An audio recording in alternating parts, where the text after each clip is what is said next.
ವಿವೇಕಾನಂದರ ಕೃತಿಶ್ರೇಣಿ 2 ಧ್ಯಾನ ಮತ್ತು ಸಮಾಧಿ. ನಮ್ಮ ಮನಸ್ಸನ್ನು ಏಕಾಗ್ರಗೊಳಿಸುವ ಯಾವ ಮುಖ್ಯ ಗುರಿಗೆ ರಾಜಯೋಗ ನಮ್ಮನ್ನು ಕರೆದೊಯ್ಯುವುದೋ ಅಂತಹ ಸೂಕ್ಷ್ಮ ಮಾರ್ಗವನ್ನು ಹೊರತು ಉಳಿದ ಎಲ್ಲ ಮೆಟ್ಟಿಲುಗಳನ್ನು ಸಂಕ್ಷೇಪವಾಗಿ ನೋಡಿದ್ದಾಯಿತು. ಯುಕ್ತಿಪೂರಿತವಾದುದೆಂದು ಕರೆಯಲ್ಪಡುವ ನಮ್ಮ ಜ್ಞಾನವೆಲ್ಲವೂ ಪ್ರಜ್ಞೆಗೆ ಅನ್ವಯಿಸುವುದೆಂದು ಮಾನವರಾದ ನಮಗೆ ತೋರುವುದು. ಎದುರಿಗಿರುವ ಮೇಜಿನ ಮತ್ತು ನಿಮ್ಮ ಪ್ರಜ್ಞೆ ನನಗಿರುವುದರಿಂದ ಮೇಜು ಮತ್ತು ನೀವು ಇಲ್ಲಿರುವಿರಿ ಎಂಬುದನ್ನು ತಿಳಿಯಲು ಅನುಕೂಲವಾಗಿದೆ. ಅದೇ ಸಮಯದಲ್ಲಿ ನನ್ನ ಪ್ರಜ್ಞೆಗೆ ಬರದ ನನ್ನ ಅಸ್ತಿತ್ವದ ಎಷ್ಟೋ ಅಂಶಗಳಿವೆ. ದೇಹದಲ್ಲಿರುವ ಬೇರೆ ಬೇರೆ ಅವಯವ, ಮೆದುಳಿನ ಬೇರೆ ಬೇರೆ ಭಾಗ, ಇವು ನಮ್ಮ ಪ್ರಜ್ಞೆಗೆ ದೂರವಾಗಿವೆ. ನಾನು ಊಟ ಮಾಡುವಾಗ ಪ್ರಜ್ಞಾಪೂರ್ವಕವಾಗಿ ಊಟ ಮಾಡುವೆನು. ಅದನ್ನು ಅರಗಿಸಿಕೊಳ್ಳುವಾಗ ಅದನ್ನು ಅರಿವಿಲ್ಲದೆ ಮಾಡಿಕೊಳ್ಳುವೆನು. ಆಹಾರದಿಂದ ರಕ್ತ ತಯಾರಾಗುವುದು ನನ್ನ ಅರಿವಿಲ್ಲದೆ, ಆದರೂ ಕೂಡ ಇದನ್ನು ಮಾಡುತ್ತಿರುವವನು ನಾನು. ಈ ಒಂದು ದೇಹದಲ್ಲಿ ಅದನ್ನೆಲ್ಲ ಮಾಡುವ 20 ಬೇರೆ ಬೇರೆ ಜನರಿಲ್ಲ. ಇದನ್ನೆಲ್ಲ ಮಾಡುವವನು ನಾನೇ, ಬೇರೆಯವರಲ್ಲ ಎಂಬುದು ಹೇಗೆ ಗೊತ್ತು? ಊಟ ಮಾಡುವುದು ಮತ್ತು ಅದನ್ನು ಅರಗಿಸಿಕೊಳ್ಳುವುದು ಮಾತ್ರ ನನ್ನ ಕೆಲಸ. ಆಹಾರದಿಂದ ದೇಹವನ್ನು ಪೋಷಿಸುವುದನ್ನು ನನಗೋಸ್ಕರವಾಗಿ ಮತ್ತೊಬ್ಬರು ಮಾಡುವ ಕೆಲಸವೆಂದು ವಾದಿಸಬಹುದು, ಆದರೆ ಅದು ಸಾಧ್ಯವಿಲ್ಲ. ಈಗ ನಮ್ಮ ಅರಿವಿಲ್ಲದೆ ಆಗುತ್ತಿರುವ ಬಹುಪಾಲು ಕ್ರಿಯೆಯನ್ನು ನಮ್ಮ ಅರಿವಿನ ಬೆಳಕಿಗೆ ತರಬಹುದೆಂಬುದನ್ನು ಪ್ರದರ್ಶಿಸಬಹುದು. ನಮ್ಮ ಸ್ವಾಧೀನವಿಲ್ಲದೆ ಹೃದಯ ಚಲಿಸುತ್ತದೆ. ನಮ್ಮಲ್ಲಿ ಯಾರೂ ಹೃದಯವನ್ನು ತಡೆಯಲಾರರು. ಅದು ತನ್ನಿಚ್ಛೆಯಂತೆ ನಡೆಯುವುದು. ಆದರೆ ಅಭ್ಯಾಸ ಬಲದಿಂದ ನಮ್ಮ ಹೃದಯವನ್ನು ಕೂಡ ಸ್ವಾಧೀನಕ್ಕೆ ತರಬಹುದು. ಅದು ನಮ್ಮಿಚ್ಛೆಯಂತೆ ವೇಗವಾಗಿ ಅಥವಾ ನಿಧಾನವಾಗಿ ಬಡಿಯುವಂತೆ ಮಾಡಬಹುದು. ಅದನ್ನು ಬೇಕಾದರೆ ನಿಲ್ಲಿಸುವವರೆಗೂ ಹೋಗಬಹುದು. ನಮ್ಮ ದೇಹದ ಬಹುಭಾಗವನ್ನು ನಮ್ಮ ಸ್ವಾಧೀನಕ್ಕೆ ತೆಗೆದುಕೊಂಡು ಬರಬಹುದು. ಇದು ಏನನ್ನು ತೋರುತ್ತದೆ? ನಮ್ಮ ಅರಿವಿನ ಕೆಳಗಿರುವ ಈ ಕ್ರಿಯೆ ಕೂಡ ನಡೆಯುತ್ತಿರುವುದು ನಮ್ಮಿಂದಲೇ, ಆದರೆ ಅದು ನಮ್ಮ ಅರಿವಿಲ್ಲದೆ ಆಗುತ್ತಿರುವುದು. ಆದ ಕಾರಣ ಮಾನವನ ಮನಸ್ಸು ಕೆಲಸ ಮಾಡುವ 2 ಸ್ತರಗಳಿವೆ ಎಂದ ಹಾಗಾಯಿತು.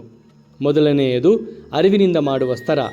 ಅಲ್ಲಿ ಮಾಡುವ ಎಲ್ಲ ಕೆಲಸಗಳು ಅಹಂಕಾರದಿಂದ ಕೂಡಿದೆ. ಎರಡನೆಯದೇ ನಮ್ಮ ಅರಿವಿಲ್ಲದೆ ನಡೆಯುವ ಸ್ತರ.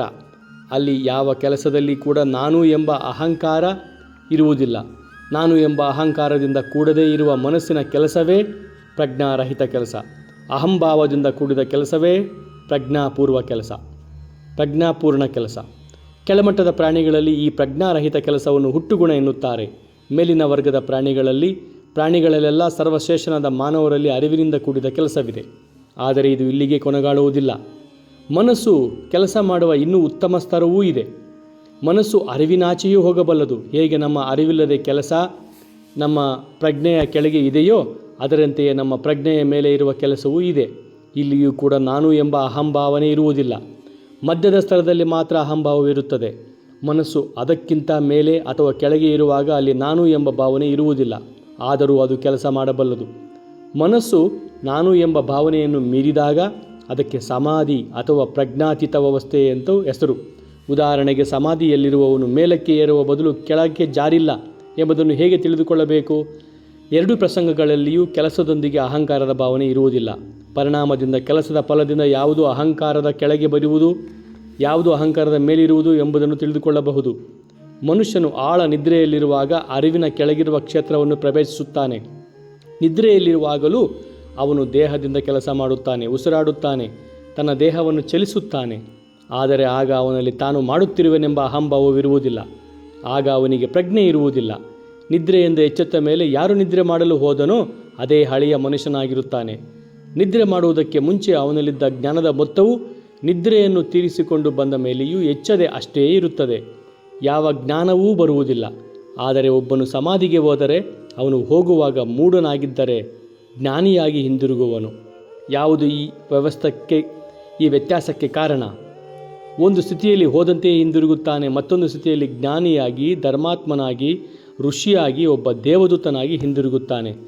ಅವನ ಶೀಲವೆಲ್ಲ ಪವಿತ್ರವಾಗುವುದು, ಜೀವನವೇ ಬದಲಾಯಿಸುವುದು, ಆತ್ಮೋದ್ಧಾರವಾಗುವುದು. ಇವು 2 ಪರಿಣಾಮಗಳು. ಈಗ ಫಲ ವ್ಯತ್ಯಾಸವಾಗಿರೋದರಿಂದ ಕಾರಣ ಕೂಡ ವ್ಯತ್ಯಾಸವಾಗಬೇಕಾಗಿದೆ.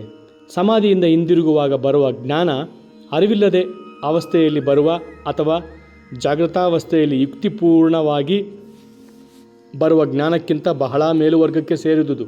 ಆದ ಕಾರಣ ಇದು ಪ್ರಜ್ಞಾತೀತವಾಗಿರಬೇಕು. ಸಮಾಧಿಯನ್ನು ಪ್ರಜ್ಞಾತೀತಾವಸ್ಥೆ ಎಂದು ಕರೆಯುವರು. ಸಮಾಧಿ ಎಂಬುದರ ಸಂಕ್ಷೇಪಾರ್ಥವಿದು. ಅದನ್ನು ಹೇಗೆ ಉಪಯೋಗಿಸುವುದು? ಅದರ ಉಪಯೋಗ ಎಲ್ಲಿದೆ? ಯುಕ್ತಿ ಅಥವಾ ಜಾಗೃತಾವಸ್ಥೆಯಲ್ಲಿ ಕೆಲಸ ಮಾಡುವ ಮನಸ್ಸಿನ ಪರಿಧಿಯು ಬಹಳ ಕಿರಿದು. ಒಂದು ಸಣ್ಣ ವೃತ್ತದೊಳಗೆ ಮಾತ್ರ ಮನುಷ್ಯನ ಯುಕ್ತಿ ಸಂಚಾರ ಮಾಡಬಲ್ಲದು. ಅದನ್ನು ಮೀರಿ ಅದು ಹೋಗಲಾರದು. ಅದನ್ನು ಮೀರಿ ಹೋಗುವ ನಮ್ಮ ಪ್ರಯತ್ನವೆಲ್ಲವೂ ಅಸಾಧ್ಯ. ಆದರೂ ಮಾನವ ಕೋಟಿಯು ಪ್ರಿಯತಮವೆಂದು ಭಾವಿಸುವ ವಿಷಯವೆಲ್ಲವೂ ಯುಕ್ತಿ ಎಂಬ ಬೇಲಿಯಾಚೆ ಇರುವವು.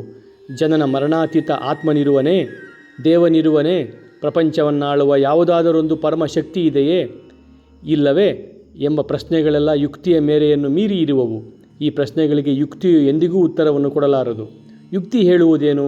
ನಾನು ಅಜ್ಞೇಯತಾವಾದಿ, ಈಶ್ವರನು ಇರುವನು ಅಥವಾ ಇಲ್ಲ ಎಂಬುದು ಗೊತ್ತಿಲ್ಲ ಎಂದು ಅದು ಹೇಳುವುದು. ಆದರೂ ಈ ಪ್ರಶ್ನೆಗಳು ನಮಗೆ ಅತಿ ಮುಖ್ಯವಾದವುಗಳು. ಅವುಗಳಿಗೆ ಸರಿಯಾದ ಉತ್ತರ ದೊರಕದೇ ಇದ್ದರೆ ಜೀವನ ಉದ್ದೇಶಹೀನವಾಗುವುದು. ನಮ್ಮ ಧಾರ್ಮಿಕ ಸಿದ್ಧಾಂತಗಳೆಲ್ಲ, ನಮ್ಮ ನೈತಿಕ ದೃಷ್ಟಿ ಎಲ್ಲ, ಮಾನವನ ಸ್ವಭಾವದಲ್ಲಿ ಒಳ್ಳೆಯದು ಮತ್ತು ಶ್ರೇಷ್ಠವಾದವುಗಳೆಲ್ಲ ಯುಕ್ತಿ ಎಂಬ ಕ್ಷೇತ್ರದ ಆಚೆಯಿಂದ ಬಂದ ಉತ್ತರದ ತಳಹದಿಯ ಮೇಲೆ ನಿಂತಿದೆ. ಆದ ಕಾರಣ ಈ ಪ್ರಶ್ನೆಗಳಿಗೆ ಉತ್ತರವನ್ನು ಪಡೆಯುವುದು ಬಹಳ ಮುಖ್ಯವಾಗಿದೆ. ಜೀವನ ಒಂದು ಕ್ಷಣಿಕ ಆಟವಾದರೆ, ಪ್ರಪಂಚ ಎಂಬುದು ಕಣಗಳ ಆಕಸ್ಮಿಕ ಸಂಯೋಗದಿಂದ ಉಂಟಾಗಿದ್ದರೆ, ನಾನು ಮತ್ತೊಬ್ಬರಿಗೆ ಒಳ್ಳೆಯದನ್ನು ಏಕೆ ಮಾಡಬೇಕು? ದಯೆ, ನ್ಯಾಯ, ಸಹೋದರ ಭಾವನೆ ಇವುಗಳೆಲ್ಲ ಏಕಿರಬೇಕು? ಪ್ರತಿಯೊಬ್ಬನಿಗೂ ಎಷ್ಟು ಸಾಧ್ಯವೋ ಅಷ್ಟು ಸುಖವನ್ನು ಹೀರುವುದೇ ಪ್ರಪಂಚದಲ್ಲಿ ಅತ್ಯುತ್ತಮವಾದ ಆದರ್ಶವಾಗುವುದು. ನೆಚ್ಚಿಗೆ ಎಂಬುದು ಇಲ್ಲದೇ ಇದ್ದರೆ ನನ್ನ ಸಹೋದರನನ್ನು ನಾನು ಏಕೆ ಪ್ರೀತಿಸಬೇಕು? ಅವನ ಕೊರಳನ್ನೇಕೆ ಕತ್ತರಿಸಬಾರದು? ಈ ಜೀವನದಾಚೆ ಏನೂ ಇಲ್ಲದೇ ಇದ್ದರೆ, ಸ್ವತಂತ್ರವೆಂಬುದಿಲ್ಲದೆ ಕೇವಲ ಜಡ ನಿಯಮಗಳಿದ್ದರೆ ನಾನು ಮಾತ್ರ ಇಲ್ಲಿ ಸುಖವಾಗಿರುವುದಕ್ಕೆ ಪ್ರಯತ್ನಿಸುತ್ತೇನೆ. ಈಗಿನ ಕಾಲದಲ್ಲಿ ಕೆಲವರು ನೀತಿಗೆ ಪ್ರಯೋಜನ ದೃಷ್ಟಿಯೇ ತಳಹದಿ ಎಂದು ಹೇಳುತ್ತಿರುವರು. ಈ ತಳಹದಿ ಯಾವುದು? ಸಾಧ್ಯವಾದಷ್ಟು ಹೆಚ್ಚು ಜನಕ್ಕೆ ಹೆಚ್ಚು ಸುಖವನ್ನು ಒದಗಿಸಿಕೊಡುವುದು. ನಾನೇಕೆ ಇದನ್ನು ಮಾಡಬೇಕು? ನನ್ನ ಬಯಕೆಗಳಿಗೆ ಸಹಾಯವಾಗುವ ಹಾಗಿದ್ದರೆ ಸಾಧ್ಯವಾದಷ್ಟು ಹೆಚ್ಚು ಮಂದಿಗೆ ಸಾಧ್ಯವಾದಷ್ಟು ಹೆಚ್ಚು ದುಃಖವನ್ನು ನಾನೇಕೆ ಕೊಡಬಾರದು? ಪ್ರಯೋಜನ ದೃಷ್ಟಿಯುಳ್ಳವರು ಈ ಪ್ರಶ್ನೆಗೆ ಹೇಗೆ ಉತ್ತರ ಕೊಡುತ್ತಾರೆ? ಯಾವುದು ಸರಿ, ಯಾವುದು ತಪ್ಪು ಎಂಬುದು ನಿಮಗೆ ಹೇಗೆ ಗೊತ್ತು? ನಾನು ಸುಖದ ಆಸಕ್ತಿಗೆ ಒಳಗಾಗಿರುವೆನು, ಅದನ್ನು ನಾನು ಈಡೇರಿಸಿಕೊಳ್ಳುವೆನು. ಇದೇ ನನ್ನ ಸ್ವಭಾವ. ಇದಕ್ಕಿಂತ ಹೆಚ್ಚಿಗೆ ನನಗೇನೂ ಗೊತ್ತಿಲ್ಲ. ನನ್ನಲ್ಲಿ ಈ ಬಯಕೆಗಳಿವೆ, ಅವುಗಳನ್ನು ನಾನು ಪೂರ್ಣ ಮಾಡಿಕೊಳ್ಳಬೇಕು. ಅದಕ್ಕೆ ನೀವೇಕೆ ದೂರುವುದು? ಮಾನವನ ಜೀವನ, ನೀತಿ, ಜನನ ಮರಣಾತೀತ ಆತ್ಮ, ದೇವರು, ಪ್ರೀತಿ, ದಯೆ, ಒಳ್ಳೆಯದಾಗಿರುವುದು, ಎಲ್ಲಕ್ಕಿಂತ ಹೆಚ್ಚಾಗಿ ನಿಸ್ವಾರ್ಥಗಳಾಗಿರುವುದು, ಈ ಭಾವನೆಗಳೆಲ್ಲ ಎಲ್ಲಿಂದ ಬಂದವು? ಎಲ್ಲ ನೀತಿಗಳು, ಎಲ್ಲ ಮಾನವ ಕರ್ಮಗಳು, ಎಲ್ಲ ಮಾನವ ಆಲೋಚನೆಗಳು ನಿಸ್ವಾರ್ಥತೆ ಎಂಬ ಒಂದು ಭಾವನೆಯ ಮೇಲೆ ನಿಂತಿವೆ. ಮಾನವ ಜೀವನದ ಇಡೀ ಭಾವನೆಯನ್ನು ನಿಸ್ವಾರ್ಥತೆ ಎಂಬ ಒಂದು ಪದದಲ್ಲಿಡಬಹುದು. ನಾವೇಕೆ ನಿಸ್ವಾರ್ಥಿಗಳಾಗಬೇಕು? ನನಗೆ ನಿಸ್ವಾರ್ಥನಾಗುವ ಅವಶ್ಯಕತೆ ಏನಿದೆ? ಅದನ್ನು ಬಲಾತ್ಕರಿಸುವ ಶಕ್ತಿ ಯಾವುದು? ನಾನೊಬ್ಬ ವಿಚಾರವಾದಿ, ಪ್ರಯೋಜನ ದೃಷ್ಟಿಯುಳ್ಳವನು ಎಂದು ಜಂಬ ಕೊಚ್ಚಿಕೊಳ್ಳುತ್ತೀರಿ. ಆದರೆ ನಿಮ್ಮ ಪ್ರಯೋಜನ ದೃಷ್ಟಿಗೆ ಸಾಕಾದಷ್ಟು ಕಾರಣವನ್ನು ತೋರದೇ ಇದ್ದರೆ ನಿಮ್ಮನ್ನು ವಿಚಾರಹೀನರೆಂದು ಕರೆಯುತ್ತೇವೆ. ನಾನೇಕೆ ಸ್ವಾರ್ಥಪರನಾಗಬಾರದು ಎಂಬುದಕ್ಕೆ ಕಾರಣವನ್ನು ಹೇಳಿ. ಒಬ್ಬನಿಗೆ ನಿಸ್ವಾರ್ಥಪರವಾಗೆಂದು ಹೇಳುವುದು ಒಳ್ಳೆಯ ಕಾವ್ಯದಂತಿರಬಹುದು, ಆದರೆ ಕಾವ್ಯ ಯುಕ್ತಿಯಲ್ಲ. ನನಗೆ ಕಾರಣವನ್ನು ತೋರಿ. ನಾನೇಕೆ ನಿಸ್ವಾರ್ಥನಾಗಬೇಕು? ನಾನೇಕೆ ಒಳ್ಳೆಯವನಾಗಬೇಕು? ಯಾರೂ ಇಂತಿಂಥವರು ಹಾಗೆ ಹೇಳುತ್ತಾರೆ ಎಂದು ಹೇಳಿದರೆ ಅದನ್ನು ನಾನು ಒಪ್ಪುವುದಿಲ್ಲ. ಪ್ರಯೋಜನವೆಂದರೆ ಅತ್ಯಧಿಕ ಸುಖವನ್ನು ಪಡೆಯುವುದಾದರೆ ಸ್ವಾರ್ಥಪರನಾಗಿರುವುದೇ ನನಗೆ ಪ್ರಯೋಜನಕರ. ಇದಕ್ಕೆ ಏನು ಉತ್ತರ? ಪ್ರಯೋಜನ ದೃಷ್ಟಿಯುಳ್ಳವನು ಇದಕ್ಕೆ ಉತ್ತರವನ್ನು ಎಂದಿಗೂ ಕೊಡಲಾರ. ಈ ಪ್ರಪಂಚವೆನ್ನುವುದು ಅನಂತ ಕಡಲಿನಲ್ಲಿ ಒಂದು ಬಿಂದು, ತುದಿ ಮೊದಲಿಲ್ಲದ ಸರಪಳಿಯಲ್ಲಿರುವ ಕೊಂಡಿ ಎಂಬುದೇ ಇದಕ್ಕೆ ಉತ್ತರ. ಯಾರು ನಿಸ್ವಾರ್ಥತೆಯನ್ನು ಜನಾಂಗಕ್ಕೆ ಬೋಧಿಸಿದರೋ ಅವರಿಗೆ ಈ ಭಾವನೆ ಎಲ್ಲಿಂದ ಬಂತು? ಇದು ಹುಟ್ಟುಗುಣದಿಂದ ಬಂದಿರುವುದಿಲ್ಲ. ಬರೀ ಹುಟ್ಟುಗುಣವಿರುವ ಪ್ರಾಣಿಗಳಿಗೆ ಇದು ಗೊತ್ತಿಲ್ಲ. ಇದು ಯುಕ್ತಿಯೂ ಅಲ್ಲ. ಯುಕ್ತಿಗೆ ಈ ವಿಚಾರಗಳಾವುವೂ ತಿಳಿಯದು. ಆದರೆ ಅವುಗಳು ಎಲ್ಲಿಂದ ಬಂದವು? ಚರಿತ್ರೆಯನ್ನು ಓದಿದರೆ ಜಗತ್ತಿನ ಎಲ್ಲ ಧಾರ್ಮಿಕ ಬೋಧಕರಲ್ಲಿಯೂ ಸಾಮಾನ್ಯವಾಗಿರುವ ಒಂದು ಸತ್ಯ ನಮಗೆ ತೋರುತ್ತದೆ. ಎಲ್ಲರೂ ತಮಗೆ ಕಂಡ ಸತ್ಯವು ಇಂದ್ರಿಯಾತೀತ ಪ್ರದೇಶದಿಂದ ಬಂದಿತೆಂದು ಪ್ರತಿಪಾದಿಸುವರು. ಹಲವರಿಗೆ ಆ ಸತ್ಯ ಎಲ್ಲಿಂದ ಬಂದಿತೆಂಬುದು ಗೊತ್ತಿಲ್ಲ ಅಷ್ಟೆ. ಉದಾಹರಣೆಗೆ, ಒಬ್ಬನು ದೇವದೂತನು ರೆಕ್ಕೆಯ ಮನುಷ್ಯನಂತೆ ಬಂದು, ಹೇ ಮಾನವನೇ ಕೇಳು, ಇದೇ ಸಂದೇಹ ಎನ್ನುವನು. ಮತ್ತೊಬ್ಬನು ತೇಜಸ್ವಿಯೊಬ್ಬನು ತನಗೆ ಕಾಣಿಸಿಕೊಂಡನೆಂದು ಹೇಳುವನು. ಮೂರನೆಯವನು, ನನ್ನ ಕನಸಿನಲ್ಲಿ ಪೂರ್ವಿಕನೊಬ್ಬನು ಬಂದು ಕೆಲವು ವಿಷಯಗಳನ್ನು ಹೇಳಿದನೆನ್ನುವರು. ಅದಕ್ಕಿಂತ ಹೆಚ್ಚಾಗಿ ಅವನಿಗೇನೂ ಗೊತ್ತಿಲ್ಲ. ಆದರೆ ಇದು ಮಾತ್ರ ಸಾಮಾನ್ಯವಾಗಿದೆ. ಅದೇ ಎಲ್ಲರೂ ತಮಗೆ ಈ ಜ್ಞಾನವು ಎಲ್ಲಿಯೋ ಅವ್ಯಕ್ತದಿಂದ ಬಂದಿತೆಂದು, ಅದು ಯುಕ್ತಿ ಮೂಲಕವಾಗಿ ಬಂದುದಲ್ಲವೆಂದು ಹೇಳುವುದು. ಯೋಗಶಾಸ್ತ್ರ ಏನನ್ನು ಬೋಧಿಸುವುದು? ಈ ಜ್ಞಾನವೆಲ್ಲ ಯುಕ್ತಿಯನ್ನು ಮೀರಿದ ಮತ್ತೊಂದು ಪ್ರದೇಶದಿಂದ ಬಂದಿತೆಂದು ಅದು ಪ್ರತಿಪಾದಿಸುವುದೇನೋ ನಿಜ. ಆದರೆ ಅವುಗಳೆಲ್ಲ ಬಂದುದು ಅವರ ಅಂತರಂಗದಿಂದಲೇ. ಮನಸ್ಸಿಗೆ ಯುಕ್ತಿಯನ್ನು ಮೀರಿದ ಉನ್ನತಾವಸ್ಥೆಯೊಂದು ಇರುವುದು ಎಂದು ಯೋಗಿಯು ಬೋಧಿಸುವನು. ಆ ಮೇಲಿನ ಸ್ಥಿತಿಗೆ ಮನಸ್ಸು ಏರಿದಾಗ ಈ ತರ್ಕಾತೀತ ಜ್ಞಾನ ಬರುವುದು. ಅತಿಭೌತಿಕ ಮತ್ತು ಅಚಿಂತ್ಯ ಜ್ಞಾನ ಅವನಿಗೆ ಲಭಿಸುವುದು. ಈ ಯುಕ್ತಿಯನ್ನು ಮೀರಿ ಹೋಗುವ ಅವಸ್ಥೆಯು ಮನುಷ್ಯನ ಸ್ವಾಭಾವಿಕ ಸ್ಥಿತಿಯನ್ನು ಅತಿಕ್ರಮಿಸುವುದು. ಇದರ ರಹಸ್ಯ ತಿಳಿಯದೇ ಇರುವವನಿಗೂ ಕೆಲವು ವೇಳೆ ಅಕಸ್ಮಾತಾಗಿ ಈ ಅವಸ್ಥೆ ಉಂಟಾಗಬಹುದು. ಕೆಲವು ವೇಳೆ ಅವನು ಅದನ್ನು ಎಡವಿದಂತಿರುತ್ತದೆ. ಅವನು ಅದನ್ನು ಎಡವಿದಾಗ ಸಾಧಾರಣವಾಗಿ ಎಲ್ಲಿಯೋ ಹೊರಗಿನಿಂದ ಅದು ಬರುತ್ತದೆ ಎನ್ನುತ್ತಾನೆ. ಸ್ಫೂರ್ತಿ ಅಥವಾ ಅತೀಂದ್ರಿಯ ಜ್ಞಾನ ಎಲ್ಲ ದೇಶದಲ್ಲಿಯೂ ಒಂದೇ ಸಮನಾಗಿರಬಹುದು, ಆದರೆ ಬೇರೆ ಬೇರೆ ರೀತಿಯಲ್ಲಿ ಅದನ್ನು ವಿವರಿಸುತ್ತಾರೆ. ಒಂದು ಕಡೆ ದೇವದೂತನೊಬ್ಬರಿಂದ ಬಂದಿತೆಂದು, ಇನ್ನೊಂದು ಕಡೆ ದೇವತೆಗಳೊಬ್ಬರಿಂದ ಬಂದಿತೆಂದು, ಮತ್ತೊಂದು ಕಡೆ ಈಶ್ವರನಿಂದ ಬಂದಿತೆಂದು ನಾನಾ ವಿಧವಾಗಿ ವಿವರಿಸಬಹುದು. ಅಂದರೇನು? ಹಾಗೆಂದರೆ ಮನಸ್ಸು ಸ್ವಭಾವತಃ ಜ್ಞಾನವನ್ನು ತಂದಿತು, ಆದರೆ ಅದಕ್ಕೆ ಕಾರಣವನ್ನು ಕಂಡುಹಿಡಿಯುವುದು ಮಾತ್ರ ಆಯಾ ವ್ಯಕ್ತಿಗಳ ನಂಬಿಕೆ ಮತ್ತು ಬುದ್ಧಿವಂತಿಕೆಯ ಮೇಲೆ ನಿಂತಿದೆ. ಸತ್ಯಾಂಶವೇನೆಂದರೆ ಈ ಬೇರೆ ಬೇರೆ ವ್ಯಕ್ತಿಗಳು ಅತೀಂದ್ರಿಯ ಅವಸ್ಥೆಯನ್ನು ತಿಳಿಯದೆ ಎಡವಿದಂತಿರುವುದು. ಈ ಸ್ಥಿತಿಯನ್ನು ಈ ರೀತಿ ಎಡವಿ ಪಡೆಯುವುದರಿಂದ ಬಹಳ ಅಪಾಯವಾಗಿದೆ ಎಂದು ಯೋಗಿಯು ಹೇಳುತ್ತಾನೆ. ಅನೇಕ ವೇಳೆ ಅದನ್ನು ಪಡೆದವರು ಹುಚ್ಚರಾಗುವ ಅಪಾಯವೂ ಇದೆ. ಅದೂ ಅಲ್ಲದೆ ಯಾರೂ ಈ ಅತೀಂದ್ರಿಯ ಅವಸ್ಥೆಯನ್ನು ತಿಳಿಯದೆ ಎಡವಿದರೋ ಅವರು ಎಷ್ಟೇ ದೊಡ್ಡವರಾಗಲಿ ಅವರ ಜ್ಞಾನದೊಂದಿಗೆ ಅಲ್ಪ ಅಜ್ಞಾನ ಬೆರೆತೇ ಇರುತ್ತದೆ. ಅವರು ತಮ್ಮ ಚಿತ್ತ ವಿಕಾರಕ್ಕೆ ಅವಕಾಶವನ್ನು ಕಲ್ಪಿಸಿಕೊಳ್ಳುತ್ತಾರೆ. ಮಹಮ್ಮದನು ಒಂದು ದಿನ ಗ್ಯಾಬ್ರಿಯಲ್ ದೇವದೂತನೊಬ್ಬನು ತನ್ನ ಗುಹೆಗೆ ಬಂದು ಹರಾಕ್ ಎಂಬ ದೇವಲೋಕದ ಕುದುರೆಯ ಮೇಲೆ ತನ್ನನ್ನು ಕೂಡಿಸಿಕೊಂಡು ದೇವಲೋಕಕ್ಕೆ ಹೋಗಿದ್ದನೆಂದು ಹೇಳುತ್ತಾನೆ. ಇಷ್ಟಾದರೂ ಕೂಡ ಮಹಮ್ಮದನು ಕೆಲವು ಅದ್ಭುತವಾದ ಸತ್ಯವನ್ನು ನುಡಿದನು. ನೀವು ಕುರಾನನ್ನು ಓದಿದರೆ ಬಹಳ ಪ್ರಖ್ಯಾತವಾದ ಸತ್ಯವಾಣಿಗಳು ಮೂಢನಂಬಿಕೆಗಳೊಂದಿಗೆ ಬೆರೆತಿರುವುದು ಕಾಣುತ್ತದೆ. ಇವುಗಳನ್ನು ನೀವು ಹೇಗೆ ವಿವರಿಸುತ್ತೀರಿ? ಅವನು ಸ್ಫೂರ್ತಿಯನ್ನು ಪಡೆದಿದ್ದನು ಎಂಬುದೇನು ನಿಜ, ಆದರೆ ಅವನು ಆ ಸ್ಫೂರ್ತಿಯನ್ನು ಪಡೆದದ್ದು ಅಕಸ್ಮಾತ್ತಾಗಿ. ನಿಸ್ಸಂಶಯವಾಗಿಯೂ ಆತನು ತರಬೇತಿ ಹೊಂದಿದ ಯೋಗಿ ಆಗಿರಲಿಲ್ಲ. ಅದಕ್ಕೆ ತಾನು ಮಾಡುತ್ತಿರುವುದಕ್ಕೆ ಕಾರಣ ಅವನಿಗೆ ಗೊತ್ತಿರಲಿಲ್ಲ. ಮೊಹಮ್ಮದನು ಪ್ರಪಂಚಕ್ಕೆ ಮಾಡಿದ ಒಳ್ಳೆಯದನ್ನು ಆಲೋಚಿಸಿ ಮತ್ತು ಅವನ ಮತಾಂಧತೆಯಿಂದ ಆದ ಮಹಾ ನಷ್ಟವನ್ನು ಕುರಿತು ಆಲೋಚಿಸಿ. ಅವನ ಬೋಧನೆಯ ಪರಿಣಾಮವಾಗಿ ಲಕ್ಷಾಂತರ ಜನರು ಕೊಲ್ಲಲ್ಪಟ್ಟರು. ಸಾವಿರಾರು ತಾಯಂದಿರಿಗೆ ಮಕ್ಕಳ ವಿಯೋಗವಾಯಿತು. ಶಿಶುಗಳು ತಬ್ಬಲಿಗಳಾದರು. ದೇಶವೇ ಸರ್ವನಾಶವಾಯಿತು. ಲಕ್ಷಾಂತರ ಜನರು ಕೊಲೆ ಮಾಡಲ್ಪಟ್ಟರು. ಆದ ಕಾರಣವೇ ಮೊಹಮ್ಮದ್ ಮುಂತಾದ ಪ್ರಖ್ಯಾತ ಬೋಧಕರ ಜೀವನವನ್ನು ವಿಮರ್ಶಿಸಿದರೆ ನಮಗೆ ಈ ಅಪಾಯ ತೋರುವುದು. ಪ್ರವಾದಿಗಳು ತಮ್ಮ ಭಾವನೆಯನ್ನು ಉದ್ರೇಕಗೊಳಿಸುವುದರ ಮೂಲಕ ಪ್ರಜ್ಞಾತೀತ ಅವಸ್ಥೆಗೆ ಏರಿದಾಗಲೆಲ್ಲ ಅಲ್ಲಿಂದ ಅವರು ಜಗತ್ತಿನ ಕಲ್ಯಾಣಕ್ಕಾಗಿ ಹಿಂದಿರುಗಿ ಬರುವಾಗ ಸತ್ಯವನ್ನು ಮಾತ್ರ ತರಲಿಲ್ಲ, ಜೊತೆಗೆ ಹಾನಿಕರವಾದ ಸ್ವಲ್ಪ ಮೂಢನಂಬಿಕೆಯನ್ನು ಅವರು ತಂದರು. ಮಾನವ ಜೀವನ ಎಂಬ ಅಸಂಬದ್ಧತೆಯ ರಾಶಿಯಿಂದ ಏನಾದರೂ ಸ್ವಲ್ಪ ಯುಕ್ತಿಯನ್ನು ಹೊಂದಬೇಕಾದರೆ ಯುಕ್ತಿಯನ್ನು ನಾವು ಮೀರಬೇಕು. ಆದರೆ ಅದನ್ನು ವೈಜ್ಞಾನಿಕ ರೀತಿಯಾದ ನಿಯಮಿತ ಅಭ್ಯಾಸದ ಮೂಲಕ ನಿಧಾನವಾಗಿ ಮಾಡಬೇಕು. ಎಲ್ಲ ಮೂಢನಂಬಿಕೆಗಳನ್ನು ಕಿತ್ತೊಗೆಯಬೇಕು. ಅತೀಂದ್ರಿಯಾವಸ್ಥೆಯ ಅಧ್ಯಯನವನ್ನು ಮತ್ತು ಬೇರೆ ಯಾವುದಾದರೊಂದು ವಿಜ್ಞಾನಶಾಸ್ತ್ರವನ್ನು ಅಭ್ಯಾಸ ಮಾಡುವಂತೆ ಮಾಡಬೇಕು. ಯುಕ್ತಿಯ ಮೇಲೆ ನಮ್ಮ ತಳಹದಿಯನ್ನು ಕಟ್ಟಬೇಕು. ಎಲ್ಲಿಯವರೆವಿಗೂ ಅದು ನಮಗೆ ದಾರಿಯನ್ನು ತೋರಿಸಬಲ್ಲದು ಅಲ್ಲಿಯವರೆಗೂ ಅದನ್ನು ನಾವು ಅನುಸರಿಸಬೇಕು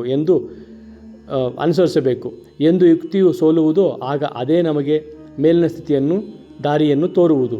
ಯಾರಾದರೂ ತಾನು ಸ್ಫೂರ್ತಿ ಪಡೆದಿರುವನು ಎಂದು ಹೇಳಿ ಆಯುಕ್ತವಾಗಿ ಮಾತನಾಡಿದರೆ ಅದನ್ನು ತ್ಯಜಿಸಿ.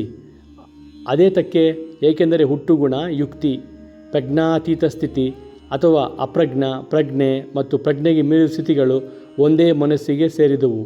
ಒಬ್ಬ ಮನುಷ್ಯನಲ್ಲಿ 3 ಮನಸ್ಸುಗಳಿಲ್ಲ, ಆದರೆ ಅದರ ಒಂದು ಸ್ಥಿತಿಯೇ ಮತ್ತೊಂದಾಗಿ ಬದಲಾವಣೆ ಹೊಂದುವುದು. ಹುಟ್ಟುಗುಣವೇ ಯುಕ್ತಿಯ ರೂಪವನ್ನು ತಾಳುವುದು, ಯುಕ್ತಿಯೇ ಪ್ರಜ್ಞಾತೀತಾವಸ್ಥೆಯಾಗುವುದು. ಆದ ಕಾರಣ ಯಾವ ಒಂದು ಅವಸ್ಥೆಯೂ ಕೂಡ ಮತ್ತೊಂದನ್ನು ವಿರೋಧಿಸುವುದಿಲ್ಲ. ನಿಜವಾಗಿ ಅತೀಂದ್ರಿಯ ಜ್ಞಾನ ಯುಕ್ತಿಯನ್ನೆಂದಿಗೂ ವಿರೋಧಿಸುವುದಿಲ್ಲ, ಆದರೆ ಅದನ್ನು ಪೂರ್ತಿಗೊಳಿಸುವುದು.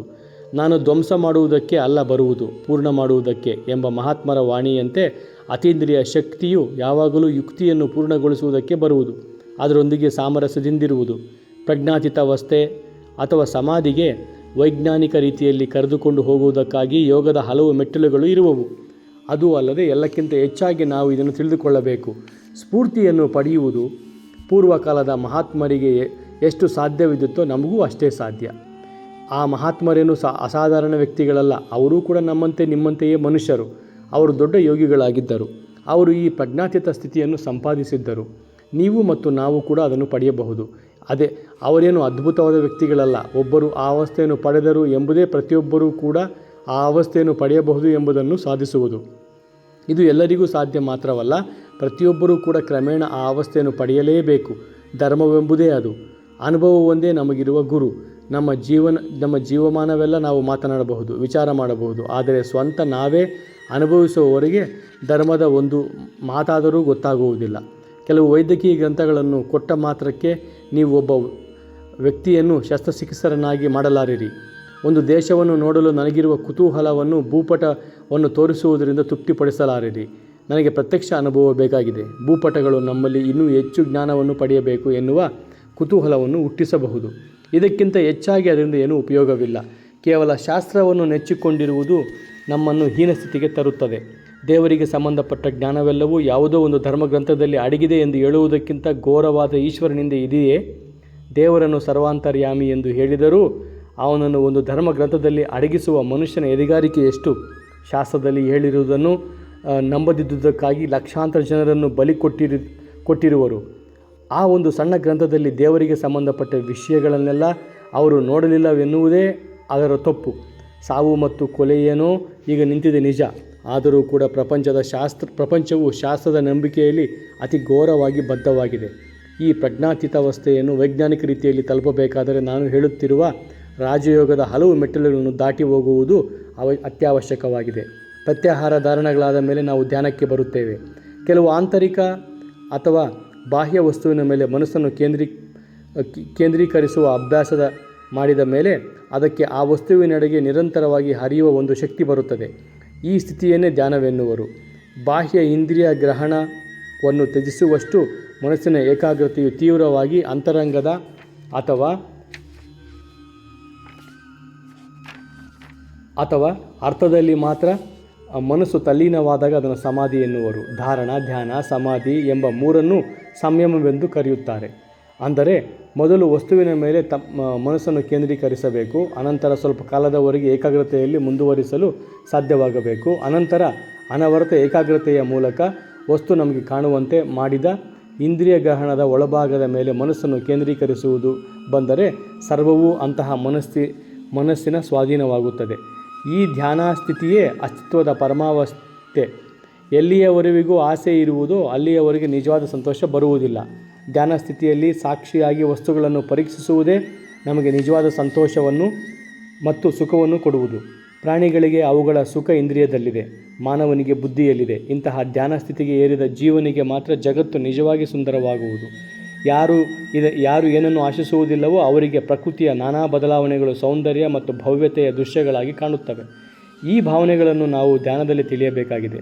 ನಾವೊಂದು ಶಬ್ದವನ್ನು ಕೇಳುತ್ತೇವೆ. ಮೊದಲು ಅದರ ಬಾಹ್ಯ ಸ್ಪಂದನ, ಎರಡನೆಯದಾಗಿ ಅದನ್ನು ಮೆದುಳಿಗೆ ಒಯ್ಯುವ ನರಗಳ ಚಲನೆ, ಮೂರನೆಯದು ಮಾನಸಿಕ ಪರಿವರ್ತನೆ. ಇದರೊಂದಿಗೆ ಬಾಹ್ಯ ಸ್ಪಂದನದಿಂದ ಹಿಡಿದು ಮಾನಸಿಕ ಪರಿವರ್ತನೆಯವರೆಗೂ ಆದ ಬದಲಾವಣೆಗಳಿಗೆ ಕಾರಣಭೂತವಾದ ವಸ್ತು ನಮಗೆ ಗೋಚರಿಸುವುದು.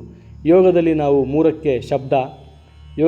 ಇವು ಮೂರಕ್ಕೆ ಶಬ್ದ, ಅರ್ಥ, ಜ್ಞಾನವೆಂದು ಹೆಸರು. ಶಾರೀರಿಕ ಶಾಸ್ತ್ರದ ಪ್ರಕಾರ ಇವುಗಳಿಗೆ ಬಾಹ್ಯ ಸ್ಪಂದನ, ಮೆದುಳು ಮತ್ತು ನರಗಳ ಚಲನೆ, ಮಾನಸಿಕ ಪ್ರತಿಕ್ರಿಯೆ ಎಂದು ಹೆಸರು. ಇವುಗಳು ಪ್ರತ್ಯೇಕವಾಗಿ ಬದಲಾವಣೆಗಳಾದರೂ ಸ್ವಲ್ಪ ವ್ಯತ್ಯಾಸವಿಲ್ಲದಂತೆ ಕಲಿತು ಹೋಗಿವೆ. ನಿಜವಾಗಿಯೂ ನಮಗೆ ಇದ್ಯಾವುದೂ ತೋರುವುದಿಲ್ಲ. ಬಾಹ್ಯ ವಸ್ತುವೆಂಬ ಒಟ್ಟು ಪರಿಣಾಮವನ್ನು ಮಾತ್ರ ಕಾಣುತ್ತೇವೆ. ಪ್ರತಿಯೊಂದು ಇಂದ್ರಿಯ ಗ್ರಹಣದಲ್ಲಿಯೂ ಈ ಮೂರು ಕ್ರಿಯೆಗಳು ಕಲಿತಿವೆ. ನಾವು ಅವುಗಳನ್ನು ಪ್ರತ್ಯೇಕವಾಗಿ ತಿಳಿದುಕೊಳ್ಳದೇ ಇರುವುದಕ್ಕೆ ಯಾವ ಕಾರಣಗಳೂ ಇಲ್ಲ.